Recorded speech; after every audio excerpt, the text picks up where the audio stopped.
Have you ever felt that pang of fear, that little voice inside whispering, "Am I good enough?" Maybe it's when you're reaching for something you truly desire, or when you feel judged for just being yourself. It's a universal feeling, isn't it? That little knot of worry in your stomach. Tell me, where are you watching this from right now? Drop your location in the comments. And hey, before we dive in, a quick click on that like button would be amazing. Just a little gesture of support. Because this story, yes, this very story, it's especially for you. Imagine this. A bustling airport, the kind where dreams take flight and reunions happen. Amidst the hurried footsteps and rolling suitcases, there was a woman named Eleanor. She wasn't dressed in fancy designer clothes. No flashy jewelry adorned her simple attire. Her hands, though gentle, bore the marks of a life lived with honest work. She carried a small, worn leather bag, the kind that holds memories more precious than any price tag. Today, Eleanor had a first-class ticket, a rare treat she'd saved up for, a small indulgence after years of putting everyone else first. Now, you might be thinking, what's so special about a first-class ticket? Well, for Eleanor, it wasn't just about the wider seats or the fancy drinks. It was a symbol, a tiny acknowledgement of her hard work, a moment to feel a little special. But sometimes, life has other plans, doesn't it? Let's dive in to see what happened next. Eleanor settled into her plush seat, a soft smile gracing her lips.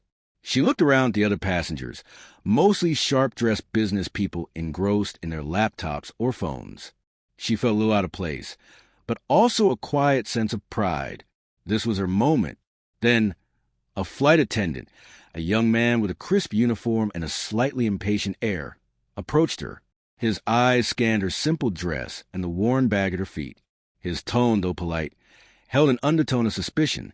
"Excuse me, madam," he began, his voice just loud enough to draw the attention of a few nearby passengers. "There seems to be a mistake. This seat is for first-class passengers only." Eleanor's smile faltered. "But I have a first-class ticket," she said softly, reaching into her bag to retrieve it. Her heart gave a little thump of anxiety. Had she misunderstood something? The flight attendant glanced at the ticket she offered, his brow furrowed slightly. "Yes, this is a first-class ticket," he conceded, but his gaze remained doubtful. "However, there might have been a mix-up. Could you please wait here for a moment while I verify?" Eleanor nodded, her cheeks flushing slightly. She felt the curious stares of the other passengers, a wave of embarrassment washing over her. It was as if they were all thinking, "She doesn't belong here." That familiar feeling of not being good enough crept back into her heart. Have you ever felt that way? That sting of being judged unfairly? Share your thoughts in the comments. The flight attendant returned with another, more senior-looking attendant. This woman, with her perfectly coiffed hair and practiced smile, exuded an air of authority. "Madam," she said, her voice smooth but firm, "we apologize for the inconvenience. However, our records show this seat is assigned to another passenger. We'll need you to move to economy class." Eleanor's eyes widened in disbelief. "But I paid for this ticket. I have the receipt and everything." She felt a lump forming in her throat. It wasn't just about the money. It was about the feeling of being dismissed, of being judged on appearances alone. It hurt deeply. "I understand your frustration," the senior attendant said, her tone lacking genuine empathy. "But there's been an error. We can offer you a seat in economy and a voucher for a future flight." Tears welled up in Eleanor's eyes. It wasn't the voucher she wanted. It was a feeling of being treated with respect, the acknowledgement that she, too, deserved to be here. "But this was a special occasion for me," she managed to say, her voice trembling slightly. The attendants exchanged a look, their expressions conveying a clear lack of concern. "I'm afraid our decision is final, madam. We need you to vacate the seat immediately." Humiliation washed over Eleanor as she stood up, gathering her bag. The other first-class passengers watched in silence, some with pity, others with a hint of disdain. As she walked toward the economy section, her shoulders slumped with disappointment. It felt like a cruel joke, a reminder that no matter how hard she worked, she would always be seen as less than.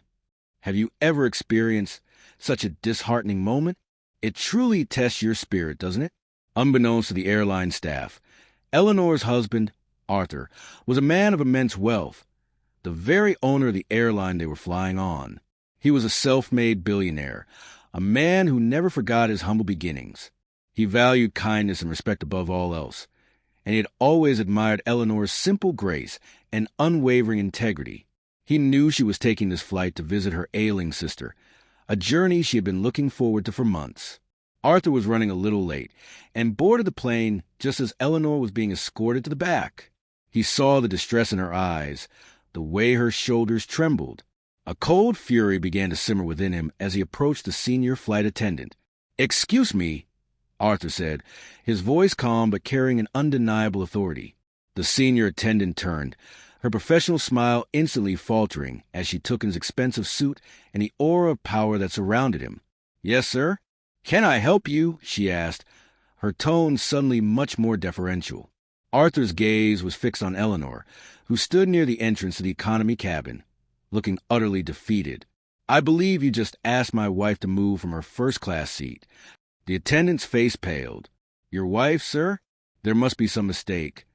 "Indeed, there's a mistake," Arthur said, his voice dangerously low. "My wife, Eleanor, has a valid first-class ticket. I would like to know why she was asked to leave." The senior attendant stammered, trying to explain the supposed mix-up in their records. Arthur listened patiently, his eyes never leaving Eleanor. He saw the tears that now streamed silently down her face, the pain in her posture. It broke his heart. "A mix-up, you say?" Arthur finally spoke, his voice laced with disbelief. Or perhaps it was an assumption based on her appearance? The attendant's silence was her answer. The other first-class passengers, who had initially watched with indifference, now shifted uncomfortably in their seats. They realized they had witnessed an act of blatant prejudice. It makes you wonder, doesn't it, how often we make snap judgments based on how someone looks. Arthur walked over to Eleanor, taking her hand in his. His touch was gentle but firm, a silent reassurance.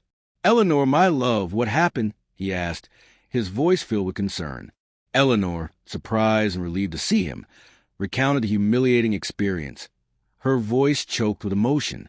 Arthur listened intently, his anger growing with each word. Turning back to the airline staff, Arthur's demeanor had shifted. The calm authority had been replaced by a steely resolve.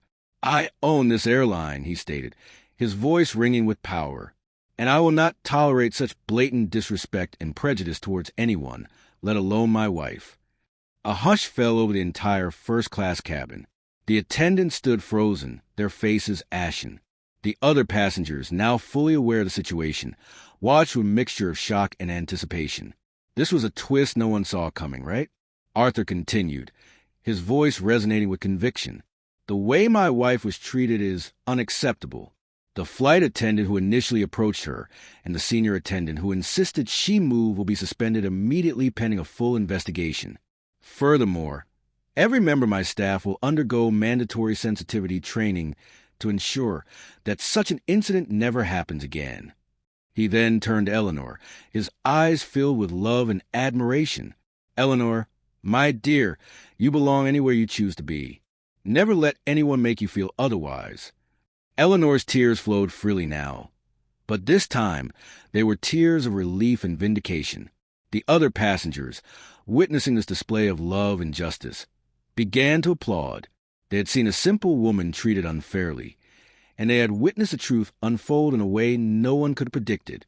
It reminds us that appearances can be deceiving, doesn't it? Arthur ensured Eleanor was comfortable in her first-class seat, and he stayed by her side for the entire flight, holding her hand and whispering words of comfort. The senior attendant, pale and trembling, approached them later to offer a profuse apology, but Arthur simply nodded curtly, his focus entirely on Eleanor.